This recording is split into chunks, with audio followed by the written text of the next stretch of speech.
தித்திக்கும் தேன் தமிழ் திக்கட்டும் பரவட்டும் முத்தமிழ் தாய்க்கு என் முதற்கண் வணக்கத்தை தெரிவித்துக் கொள்கின்றேன். முக்கூடல் சங்க உறுப்பினர்கள் அனைவருக்கும் வணக்கத்தை தெரிவித்துக் கொண்டு இந்த காணொளி பதிவிற்கு நானும் என்னுடைய பதிவில் இணைகின்றேன். தனித்துவமே என் தலைமைத்துவம். இதில் தொடர்ந்து கற்றல் நுண்ணறிவு என்ற ஒரு தலைப்பில் நான் இங்கு பேச இருக்கின்றேன். அதாவது கற்றல் என்பதற்கு, கல்வி என்பதற்கு ஒரு அளவே கிடையாது. எந்த வயதிலும் அதற்கு வயது வித்தியாசமே கிடையாது. நாம் பிறந்ததிலிருந்து இறப்பு வரை எந்த வயது வாங்கினாலும் நாம் ஒன்றை தெரிந்து கொள்ள வேண்டுமென்றால் கற்றுக்கொண்டே இருக்கலாம். அந்த அளவிற்கு நான் இளம் வயதாக இருந்த பொழுது நிறைய கற்றுக்கொள்ள ஆசைப்பட்டேன். ஆனாலும் கூட எனது குடும்ப சூழல் நிறைய ஒரு முடிந்த அளவு நான் நினைத்ததை படிக்க முடியாத நிலை. இருப்பினும் கூட என்னுடைய திருமண வாழ்க்கைக்கு பிறகு என்னுடைய குடும்ப வாழ்க்கையையும் பார்த்து கொண்டு நான் ஒவ்வொன்றாக எனக்கு நேரம் கிடைக்கும் பொழுதெல்லாம் கற்றுக்கொள்ள ஆரம்பித்தேன். முதலாவதாக எனக்கு அருகில் இருக்கக்கூடிய இந்த சோனா தொழில்நுட்ப கல்லூரியில் சென்று தையல் வகுப்பு ஆரம்ப வகுப்பை கற்றேன்.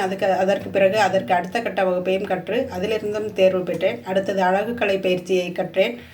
அடுத்ததாக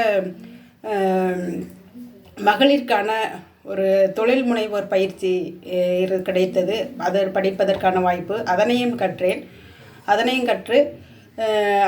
அது மட்டுமல்லாமல் அதோடு சேர்த்து இந்த உலகிற்கு எனக்கு தமிழ் ரொம்ப பிடிக்கும். அந்த தமிழை வளர்ப்பதற்காக என்னால் முடிந்த அளவிற்கு தமிழில் கட்டுரை எழுதுறது, கவிதை எழுதுதல், தமிழிற்கான சமூக பணிகளை செய்வது, இப்படி நான் தொடர்ந்து பணியாற்றி கொண்டு வருகின்றேன். முதலில் கவிதை கதை எழுதுவதற்கு ஒரு குழுவில் என்னை இணைத்து கொண்டேன். அதற்கு பிறகு அதில் ஒரு குழுவில் மாணவர்களுக்கு திருக்குறள் கற்றுக் கொடுப்பதற்காக என்னை ஈடுபடுத்தி கொண்டேன். அதனை தொடர்ந்து செய்து கொண்டு வருகின்றேன். திருக்குறள் பரப்புரை செய்வது, அதனை விடாமல் தொடர்ந்து செய்து கொண்டு வருகின்றேன்.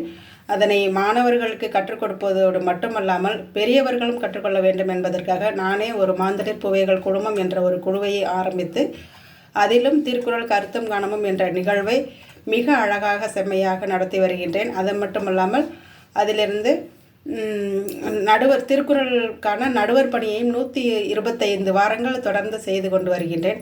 இப்படி இந்த திருக்குறளை எனது முழு மூச்சாக என்னால் முடிந்த அளவிற்கு எங்கும் பரப்பிக்கொண்டு வருகின்றேன்.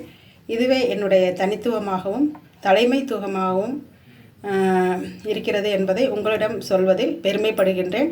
வாழ்க திருக்குறள், திருவள்ளுவர். ஏனால் திருக்குறளில் இல்லாத கருத்துக்களே இல்லை. மாணவர்களுக்கு ஒரு திருக்குறளை நாம் கற்றுக் கொடுத்தோமேயானால் அவர்கள் எந்த நிலையிலும் அவர்கள் ஒழுக்கமின்றி இருக்காமல் ஒழுக்கத்தோடு நல்ல அறிவோடு வெற்றி பெறுவதற்கான ஒரு அடிப்படையே திருக்குறள் தான். அதனை நான் உலகெங்கும் பரப்புவதில் மகிழ்ச்சி அடைகின்றேன். அனைவருக்கும் நன்றி.